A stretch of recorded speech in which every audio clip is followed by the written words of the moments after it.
Hello again, it's the Underground Artist. Gonna take off my glasses. I got my Batman cup. Whoops, wait a minute. That's not a Batman cup, that's just a goth cup. Oh, but wait. It's a piece of merchandise, I believe, from the very first Batman movie. Sitting out here on my front porch in South Minneapolis, you can hear the traffic going by. I'm just going to tell you some more entertaining, or semi-entertaining, or at least I thought they were entertaining, drug stories and juvenile delinquent stories from the 70s, the good old 70s, the punk rock 70s. The times we had, etc. You'll forgive my stubble and the fact that I'm drinking a little coffee here because I'm coming off a 10-hour night shift. I work every other week on my straight job when I'm not cartooning from 11 p.m. to 9 a.m. at a group home for disabled adults. And I actually draw a lot of comic pages there because I have about 6 hours of downtime before they start getting up in the morning, and the guys at this particular home do basically take care of themselves at night, and they're pretty high functioning with the exception of two. There's only four of them, but two of them are very high functioning. One of them is low functioning but does sleep very well, so he's no problem. The other one I just need to check in on every couple hours, so until 5 a.m. I am able to get a lot of things done and do whatever I want, and I mostly want to draw comics pages. But I do have to stay up, have to be awake. So if I seem a little less alert than on some videos, I'm coming off a night shift. I have a little bit of stubble. I am wearing my Hooray for Me t-shirt. I don't know if you can see that. Local wrestler Venom, who you can see was a very big boy when he made this shirt. He's actually lost about 100 pounds and he looks fantastic now. He's one of our great local stars on the independent wrestling circuit, and I'm proud to wear his shirt. And Venom, you got to make a new shirt now that you're super buff. He's the brother of 6% body fat Rob James, who's another one of our great local heels, and the two of them are true favorites of mine. In fact, I bought a Diabetes Ain't Sexy t-shirt in bright yellow from Rob James, and Rob James loves to harass the crowd because he's a heel, and he's great at it, and he'll come out and he'll say, "You fat slobs, you don't even deserve to see me wrestle. You're all a bunch of fat pigs. Why don't you go to the gym? Why don't you," he just gets the crowd completely down on him. And God bless Rob James. He's just a great local personality, and a very entertaining fellow. And I'm always happy when someone puts out a t-shirt that's not black, because most of my t-shirts, I buy them at rock shows and wrestling shows, and everybody wants to put out black. And honestly, I have so many black t-shirts that I could blot out the sun with them. I mean, I have a drawer full of black t-shirts, so any t-shirt that's not black is a plus for me. And I have very many strange and unusual t-shirts, which you may see in the course of these videos. Anyhow, time is a-ticking, and I wanted to tell you a few more stories that aren't about my t-shirt or my coffee cup or my stubble. Let's go way back and start with the L.S.D. wedding. I cannot remember whose wedding it is. There was a fellow named, I'm going to change names. We're going to call him Buck. He was a nice guy. He wanted to be a pilot. He maybe did become a pilot. He was never a serious drug abuser like some of the people I hung around with, but we were a bad influence on Buck, and there was a time when he would drop acid with us and smoke weed with us, and Buck was just an all-around good guy. Nothing to say against him. I didn't know whose wedding it was. Buck knew, and for some reason me and him wound up getting high and going to this wedding together. I don't know whose wedding it was. Buck was probably invited. It was probably a relative or a friend of his. And we were basically just going to go there and go to the reception. We didn't attend the wedding, we just attended the reception. So we thought, well, the reception is just, standing around and eating and drinking, smoking and joking, as they say, so why not go high? Well, it just happened we were very much on our L.S.D. trip at the time, or our whole L.S.D. thing at the time, so we smoked a little blonde hash, as I remember it, which was very nice, and we each took a hit of Blue Starship, which was the L.S.D. that I used to sell that was the best. It was the best blotter acid. And it takes about, if you've never taken LSD, it takes about 45 minutes for it to really kick in.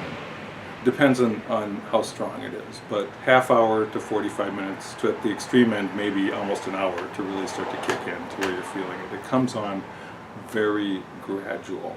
And then when you start to feel it, even then it's increasing very gradually, and then all of a sudden it's like, wow, you're just completely peaking. Now, one of the interesting things about LSD is that it nullifies the effect of liquor almost completely. Oh, you can still drink enough to make yourself sick if you really try, but you don't feel drunk. It doesn't matter how much you drink, you don't feel drunk. And the other interesting thing about another interesting thing is it's very hard to have sex on LSD. It's not a good drug to have sex on because your brain is going down 5 or 6 tracks at once, and you are way over analyzing and overthinking every single thing that you do. And there's way too many thoughts flooding through your head to be able to relax and enjoy just carnality. So it's not a good drug for sex.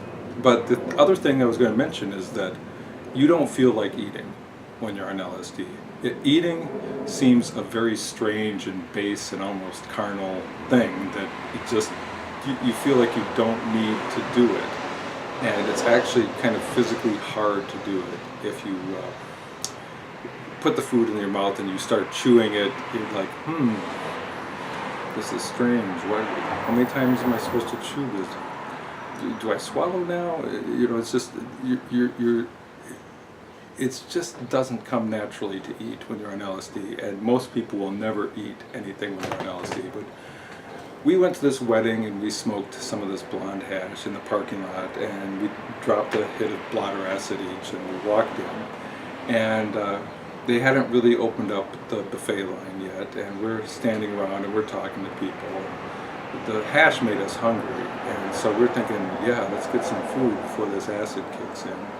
But they hadn't really opened it up yet, so Chuck knew a few people. Did I say Chuck? That's the wrong name. His name is Buck. Buck knew a few people, and we were walking around talking to people, and then a line started to form, and they had a fabulous buffet going on there. I don't know how much they spent on the food, but it was a lot.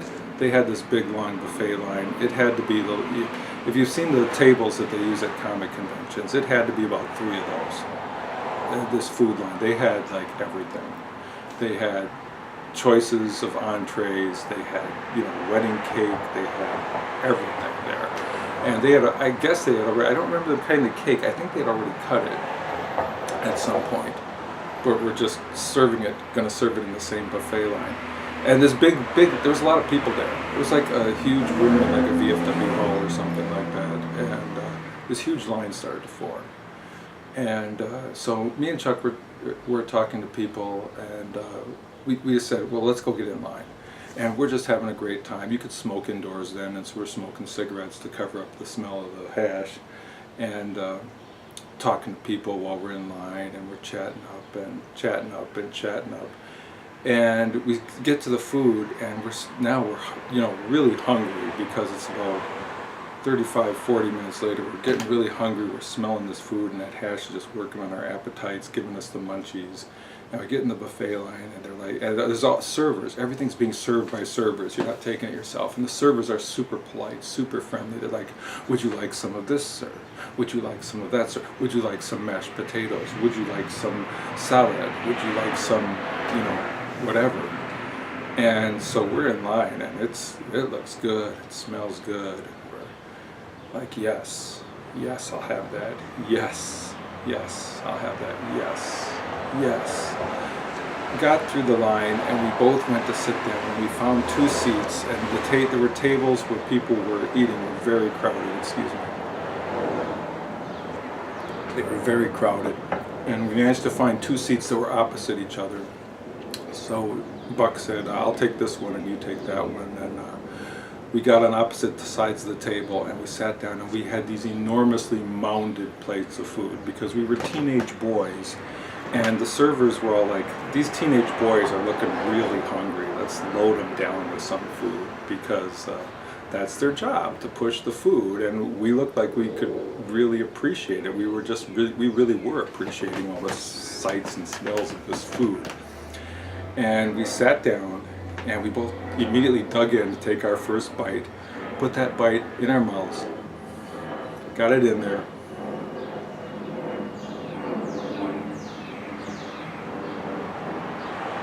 and we're chewing, and we're chewing, and we're chewing, and we're like, okay, now what? What is this stuff in my mouth? What am I doing here? What is the meaning of life? How did I get in this position? What is all this things on our plate? And we forced ourselves to swallow that first bite. We both realized simultaneously that the acid had kicked in big time while we were all doing the smoking and joking in line, and we hadn't realized it towards the end of that buffet line. We both realized that simultaneously, and we both realized simultaneously that there's no way we could eat these plates full of food. It wasn't possible, because that acid was really starting to kick. And we both, after our first bite, looked up simultaneously and met each other's eyes. And we had that moment of instant telepathy where you know exactly what the other person's thinking. We both knew that the other person had just realized that they can't eat the food, and that there's no non-embarrassing way out of the situation. Everybody's enjoying the food. We're at tables full of people who are enjoying food. We're teenagers with huge plates of food that we asked for. We have to eat the food, but we both realized simultaneously that we couldn't. And we realized that right when our eyes met, and we both started giggling. And we're like, trying to hold it in, trying to purse our lips together, trying to hold it in, but we're giggling a little bit, and the people around us are kind of like, oh, that's funny, you know, being sociable, oh, that's funny. And we repress the giggle, and then we go for the second bite, and we put it in our mouth, and we're,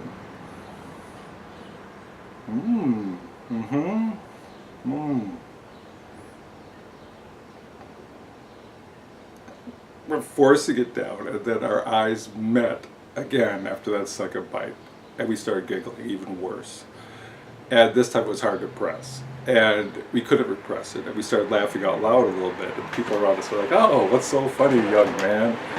And we were just saying, oh, it's, you know, an inside joke, it's something that we were talking about earlier, it's nothing. And we managed to choke down the laughter, went for like the third bite, and we're both at this point watching each other struggling to swallow a bite, and it seemed like the funniest damn thing that we had ever seen, because of course the acid is kicking in, and our sense of humor has been extremely tweaked at this point. So we're both watching the other person struggling to swallow that third bite, and I was practically having to spit out the food on the plate because the laughter was coming up from behind while I'm trying to force the food down. And somehow we got that third bite down, and we just busted out laughing, and everybody all around was looking at us thinking, what's so funny? And both of us simultaneously got up from the table and said, excuse us. And we said it laughing because we knew it was ridiculous what was going on. And we laughingly said, excuse us, and we both went outside, and we laughed for like 2 minutes straight. I mean, we were like Joker laughing. It was crazy. We were laughing and laughing for like 2 minutes straight. And finally we managed to suck it up and get it together. And the problem was, every time we managed to get a straight face and we were ready to walk back in there, we'd be like all primed to walk back in there with a straight face, and then we would look at each other with the straight faces, and it would start all over again. We would start cracking up again. So finally, after about 5 minutes, and we had lit cigarettes and stuff out there to try and kill the laughter. So finally, after about 5 minutes, managed to go back in there. And of course, nobody had a cell phone in those days, so you couldn't say, oh, I got a text or I got a call. There was no good excuse. There was nothing. There was no good excuse. We went back in there with a straight face. We kept our eyes off each other, and we managed to choke down, I would say, you know, maybe half of the food on our plate. Didn't want it. Didn't really understand the whole process of eating. Managed to choke it down, and then on some lame excuse, we both picked up our plates and, like, as if we were going to shift seats, which was what we planned outside. We would pretend we knew somebody. We were going to would wave at someone at the door, and we would pretend we were shifting seats with our plates so we could get away from the people around us, and then secretly throw the rest of the food in the garbage and get the hell out of there, which is what we did. So that's my L.S.D. wedding story. Now, I'm going to go straight to my Jack Daniels wedding story, a different wedding story. There was a fellow who was actually the first friend I made in high school that I didn't know from before high school. When we had homeroom for the first day in high school, they had these tables that had like 4 or 5 seats around one table instead of desks. And the teacher said in our homeroom, which was only 10 minutes at the beginning of the day, they said, sit wherever you want, you can sit with your friends. And I didn't know anybody, and there were 3 other guys that didn't know anybody, and so the 3 of us sat together.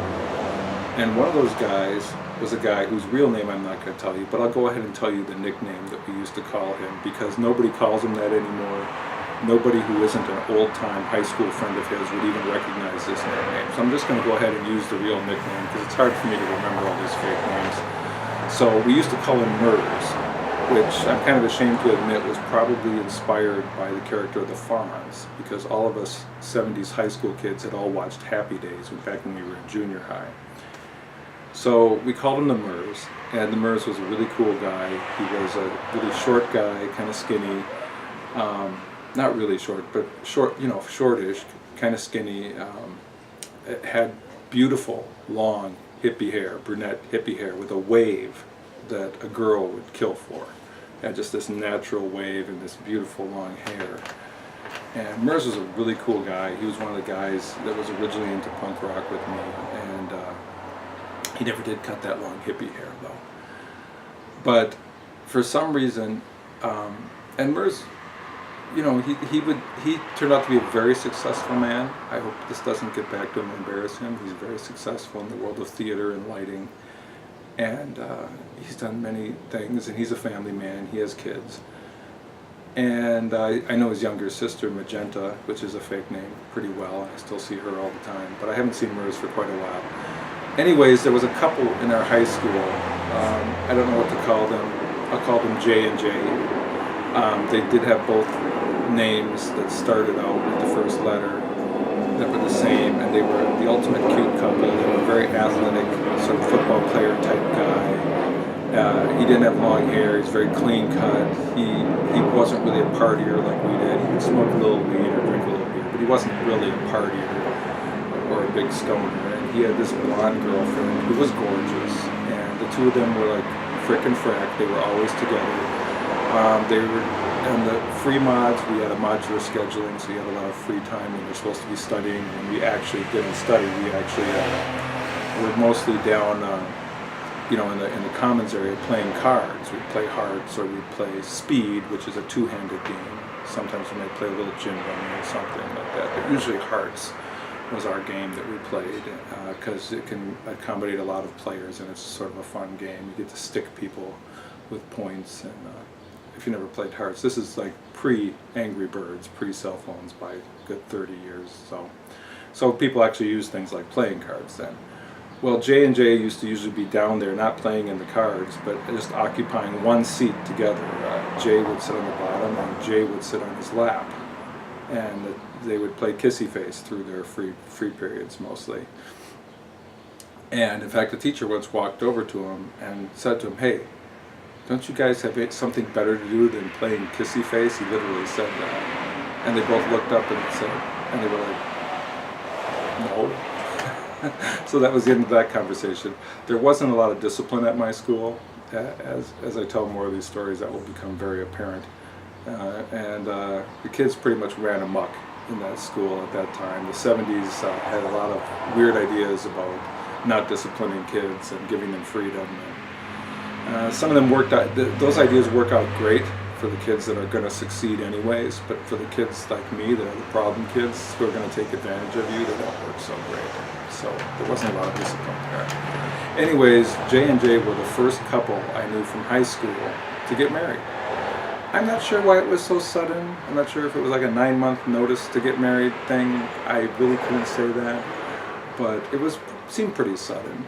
And right when we were like out of high school, or freshly out of high school, maybe we were even still in high school, I don't remember, they got married.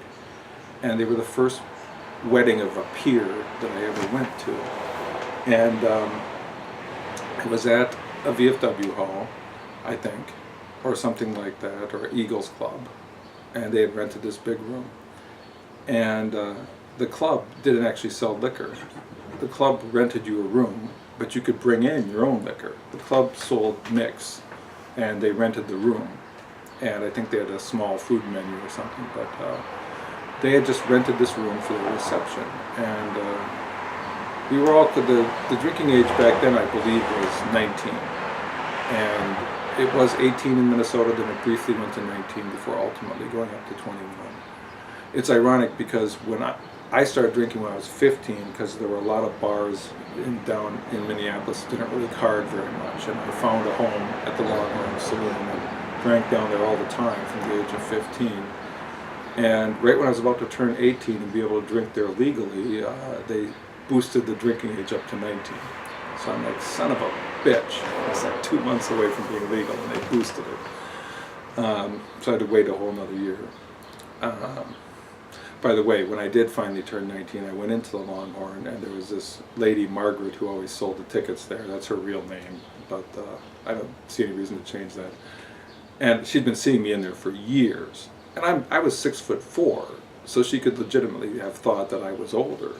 But on the other hand, she had no particular reason to think that I was older, and there were teenagers in there all the time, so it wasn't as if she really cared. I walked in there and I bought a ticket when I turned 19. I said, Margaret, aren't you going to check my ID? And she had never checked my ID. And she said, what for? Which is Margaret all over. She was like that. I'm like, come on, Margaret, just check my ID. And she goes, like she kind of tries to shrug me off, and I get out my ID and I hand it to her. And she looks at it, she sees that it's my birthday, I just turned 18, doesn't crack a smile, doesn't make a comment, just hands it back to me and says, asshole. Which is great. Margaret was great. But that was her personality. She wouldn't give you the time of day unless you paid her $5 to do it, you know. But I have fond memories of Margaret minding the door. But I better get back to the wedding, because or this timer will run out and this video will divide. But so we knew enough people at that point that were legal that we could bring in liquor. And of course, when you just turn legal, your judgment as to how much liquor you should bring is kind of flawed. And we were all kind of hardcore anyways. A lot of us had started drinking like Southern Comfort, which is a very sweet whiskey. They make it with caramel, actually. They put caramel in the whiskey. And it's sort of a kiddie whiskey. So a lot of us were like pretty much veterans for drinking hard whiskey. And what happened was there was a lot of liquor there because they didn't sell it, and we wanted to have enough, and a lot of different people brought it. There was a lot there. So I don't know who, and you're going to hear my mailman come up here and put the mail in the box, but I'll just keep talking. Hello. Hello. It's my mail person.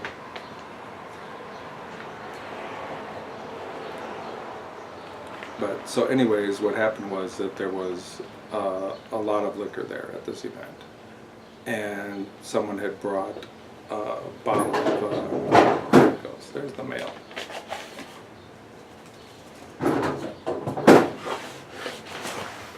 Is that for me?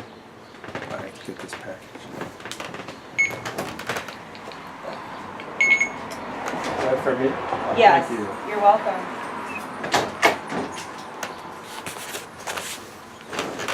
Package for my son, Jacob. Where was I? There was a lot of liquor at this event, and there was a bottle of Jack Daniels there, and like a quart bottle, and there was a lot of beer and stuff that we brought in. And for whatever reason, Mers had decided he was going to drink a bunch of shots of Jack Daniels. And we hadn't been there, and first I should tell you that I had trouble getting into the event because this VFW or Eagles or whatever it was had a dress code, and you weren't allowed to wear blue jeans. Can you imagine? In the 70s you weren't allowed to wear blue jeans. Well, in the 70s they had a brand of blue jeans called Britannia, which had a little like Union Jack on the ass cheek or back where the belt was, and it was considered dressy jeans. And I had no dress clothes. I didn't spend money on clothes, even though I was making money laying sod in the summertime and selling weed at this point. I was making money. I had no dress clothes. I didn't spend money on clothes. I had this one pair of Britannias that I had gotten as a gift for Christmas or something from my mom or somebody. And so I got dressed up. I put on, a non-t-shirt with a collar, and a white shirt, and my Britannias, and I felt like I was dressed up. I wasn't wearing my tennis shoes. I was wearing my leather shoes. They weren't going to let me in. They're like, you can't come in with blue jeans. And I was, shamed and mortified. I was like, oh my God, I don't have anything better than this. And I stood there and gave them a little argument, and J&J, the couple from inside, caught wind. Somebody went and told them that they weren't letting me in.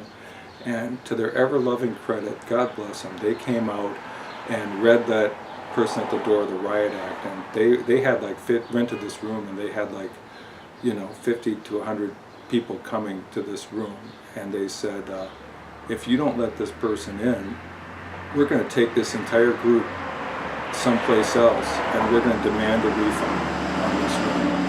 This person's a guest at the wedding, they're wearing dressy jeans, and you're going to let them in. And the people at the door consulted with the manager, and the manager quickly backed down and said, yes, let them in. We don't want to argue with these people. They're rented a room, and they're giving us good business here.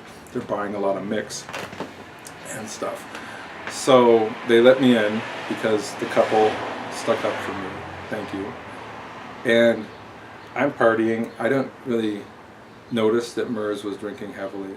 All I knew is that after we'd been there for about an hour and a half or 2 hours, I heard that Mers was sick in the bathroom. And I'm like, sick? That doesn't sound like him. He can usually hold his liquor. And then somebody said to me, he drank 10 shots of Jack Daniels. And I'm like, what the fuck? That guy's like 5'4". He weighs like 100 pounds maybe. He can't drink 10 shots of Jack Daniels. He'll get alcohol poisoning and die. So, no surprise, he was in there sick as a dog. One of those liquor sicknesses where you literally lay on the filthy floor and just want to die. He was that sick.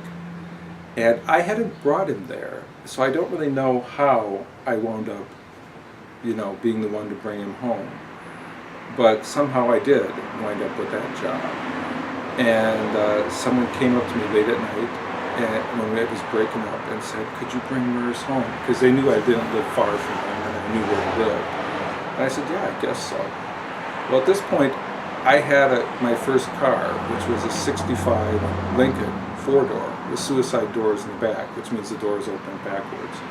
But I had gotten it for $500 because someone was going to fix it up, and they took it out on a little drive. When the paint was half stripped and they had the Bondo on and everything, they had the primer on. They took it out for a little drive while they were in the process of fixing it up, and got an fender bender that actually crunched them on 3 different sides because there were multiple cars involved. And they looked at all the body damage and they thought, oh God, I got to replace the front quarter panel, the bumper, the 2 doors on this side, the hood. There was so much stuff that was dented or twisted in some way that they're like, okay, it's no longer worth it to fix this car up. So they sold it to me for $500. And it was a great car in the sense it was super powerful. It could beat a Trans Am, not off the line. The Trans Am was quicker. But that car had a 450 engine in it, so it was fast in the long run, and it could go. The problem with that car was that, and I'm watching my timer here, I'm going to turn it off because it's about to go off. I have a few more minutes though. Put 3 more minutes on there. I got to wrap this story up. The problem with that car though was that the doors, the driver's side door always worked. The other doors sort of rotated. Usually at any given time, 2 doors worked. The driver's side door and one of the other ones. But it sort of rotated which one was sticking and which one wasn't. And especially on the back doors, you kind of needed to be inside there sometimes and to get them to pop open because the whole thing was a little twisted. To get them to pop open, you needed to pull the handle on the inside and give them a good hard shove with your shoulder, and then they would pop open. Well, I got the back door open, and got Mers sort of half dragged, half carried him. I could have just carried him like a baby because he wasn't that big, but got him up off the bathroom floor, and when I reached down to get him up off the floor, he's like, just let me die, you know. And I'm like, no, I'm not letting you die, I'm taking you home. I put him in the back seat, laid him in the back seat, you know. I told him, if you have to vomit, please lean your head out the window. But it was pointless because he was beyond vomiting at that point. And big bench back seat, you could have had an orgy back there. Huge floor, lots of leg room. So he spent half his time on the way home on the back seat, and I think the other half of his time on the floor. But I got to his house, and I'm like, Mers, time to get up. And he's like, just laying there, Mers, time to get out, Mers, time to get out. Wouldn't come out, would not come out. And I couldn't get the back doors open, because like I said, you had to like shove them from the inside. At that moment, the back two were the ones that were sticking. And Mers was laying on the back seat, and I'm trying to get him out, and I couldn't get him out. I managed to get the one window to roll down. I'm trying to lean in through the window and reach and pull the handle on the door and then get enough pressure on it from the inside to make it pop open. But of course, it's impossible when you're leaning through the window to give it a good shove from the inside. You just can't do it. So I didn't know what to do. And I fucked around with him for like 10 minutes trying to get him out of that back seat. At least tried all sorts of different things. I tried to like reach over from the front and pull him up over the seat into the front, but the seats were so high that you just couldn't reach over and get down underneath the guy and pull him up. And so I didn't know what to do. So finally I said, you know what, fuck it. The window's down, it's a big window. I'm gonna lean inside there, grab hold of him and pull him through the window, because he's small enough I can pull him through the window.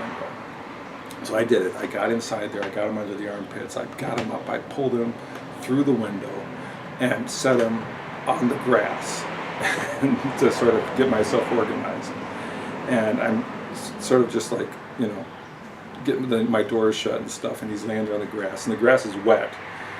And he hasn't said a coherent word to me at all. He hasn't said a single coherent word to me on the way home at all. And I get him laid on the grass, and he says to me, close the window, it's cold in here. I said, Mers, you're on the grass, come on, you gotta go in. Half drag him, half carry him, get him up, get him over my shoulder, get, you know, his arm over my shoulders and dragging him up there, get him up to the door. The door was open. His parents, you know, left the door open for him. It was his parents' house. And open the screen door, go to open the inside door. At this point, Mers is just like dead weight. Is like, I'm trying to open the door, and he's collapsing in my arm. He's like going down to the floor. And I literally had the guy half in, half out of the door. And his upper torso was in the house. The door was open. The screen door's leaning against his butt. His lower torso is hanging out on the sidewalk, or on the step. And